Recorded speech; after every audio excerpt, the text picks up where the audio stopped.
نے جاننے کی کوشش کی۔ لفظ عالمین، لفظ عالمین کا جو مادہ ہے وہ ہے عین لام میم، جس سے یہ لفظ بنا ہے۔ اور یہ بھی ذہن نشین رکھیے گا کہ لفظ عالمین عالم کی جمع ہے۔ لفظ عالمین لام کی زبر کے ساتھ، ایک ہے لام کی زیر عالم، عالم بمانا جاننے والا، اور عالم بمانا جہان۔ تو عالمین جمع ہے عالم کی۔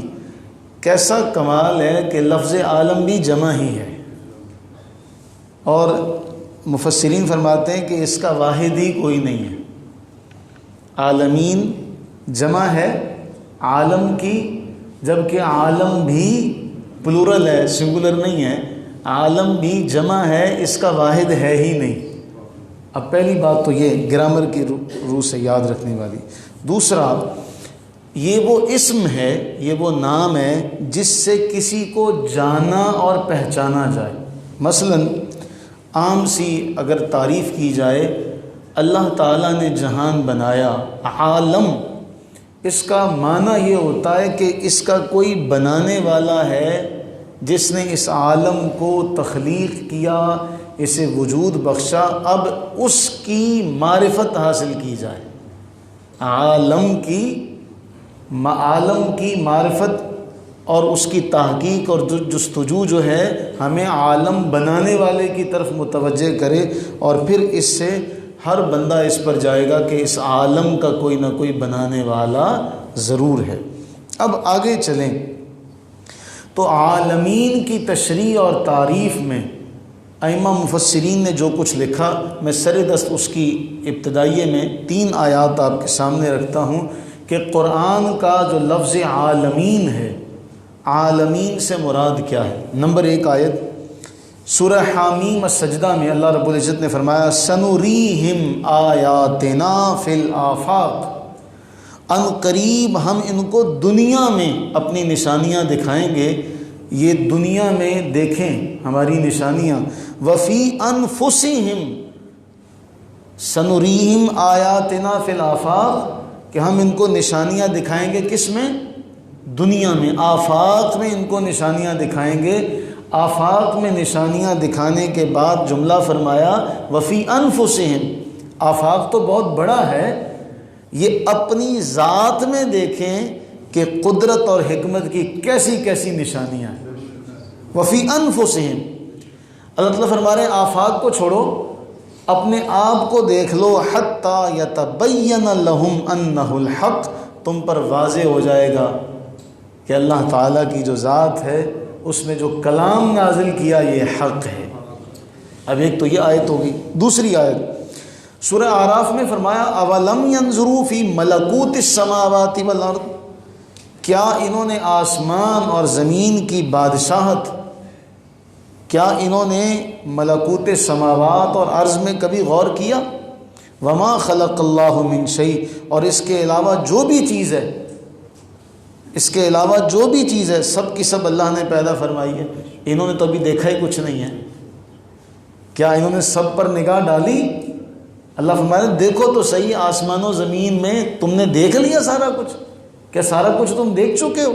پھر اس کے بعد سورہ آل عمران میں فرمایا ان فی خلق السماوات والارض، یا آسمان زمین، رات دن کا آنا جانا، ان میں عقل مندوں کے لیے نشانیاں۔ کس کے لیے نشانیاں ہیں؟ عقل مندوں کے لیے۔ تو یہ سماوات اور ارض یہ سارے کے سارے عالمین کا حصہ ہیں۔ اب اس عالمین کی تشریح اور تفسیر ہم قرآن سے ہی پوچھتے ہیں۔ سورہ شعراء میں قال فرعون بولا وما رب العالمین، رب العالمین کون ہے؟ اس کا تعارف کرواؤ۔ تو جواب دیا رب السماوات والارض وما بینہما، جو آسمان کا بھی پیدا کرنے والا، چلانے والا، زمین کا بھی پیدا کرنے والا، نظام چلانے والا، اور جو کچھ ان کے درمیان ہے اس کا بھی رب۔ ان کنتم موقنین، شرط یہ ہے کہ تم یقین کرنے والے بن جاؤ۔ اب یہ سارے کے سارے کس میں ہیں؟ عالمین میں۔ اب آگے اگر اس پر مزید بات کریں تو جہان کو عالم اس لیے کہتے ہیں کہ کوئی بھی مخلوق ہو، بڑی علمی دقیق بات ہے، کوئی بھی مخلوق ہو اس کے ذریعے سے خالق کا علم حاصل ہوتا ہے۔ ہم اسلام آباد گئے سلطان بشیر صاحب زیدہ مجدہو کے پاس، تو ہم نے ان سے بات کی اور سوال کیا کہ کیا سائنسدان، ہم نے سوال یہ کیا جی ایک آدمی ہے سائنسدان ہے وہ اللہ کا منکر ہے، تو ڈاکٹر سلطان بشیر صاحب فرمانے لگے سائنسدان ہو صحیح سائنسدان ہو، وہ اللہ کا منکر کبھی نہیں ہو سکتا، کیونکہ وہ تو ان پہ غور و فکر کرنے والا ہوتا ہے۔ جس کو اس پہ تدبر کا اللہ نے توفیق دے دی وہ پھر اللہ کا منکر کبھی نہیں رہتا، اسے پتہ ہے ایک گھڑی جو ہے، ایک چھوٹی سے چھوٹی شے کسی کے بنانے والے کے بغیر وجود میں نہیں آ سکتی، تو اتنا بڑا عالم، اور پھر عالم کو کیٹاگرائز درجہ بندی کی گئی۔ مفسرین فرماتے ہیں کہ یہ سب مثلا عالم انس، عالم جن، عالم نبات، عالم جماد، پھر عالم ارض، عالم سما، اور پھر ان کے اندر بھی کتنی قسمیں، انسانوں کی پھر کتنی قسمیں،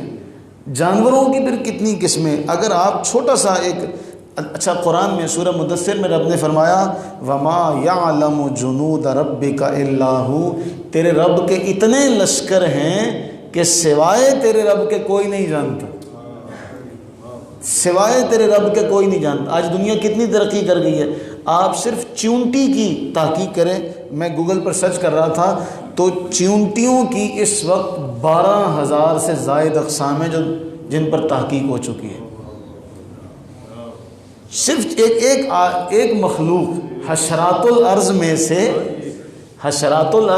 صرف حشرات الارض کا صرف ایک فرد ہے چیونٹی، اس چیونٹی کی 12,000 سے زائد قسمیں ہیں، ان سب کو کون پال رہا؟ یہ پورا ایک عالم ہے۔ تو فرمایا ان سب کا جو پالنے والا ہے وہ رب ہے۔ ہمیں ابتدا سکھائی جا رہی ہے، بتایا جا رہا ہے کہ تم کسی ایسے کے سامنے نہیں کھڑے، تمہیں جو ہاتھ باندھ کے ادب سے مؤدبانہ اور اچھی صورت میں اچھے انداز میں تمہیں جو کہا گیا کہ بھئی اے اولاد آدم سج سنور کے آیا کرو اللہ کے حضور، اس لیے کہ تم کسی ایسے کے سامنے نہیں کھڑے، تم اس کے سامنے کھڑے ہو جو صرف تمہارا ہی نہیں عالمین کا پالنے والا، عالمین کا رب ہے۔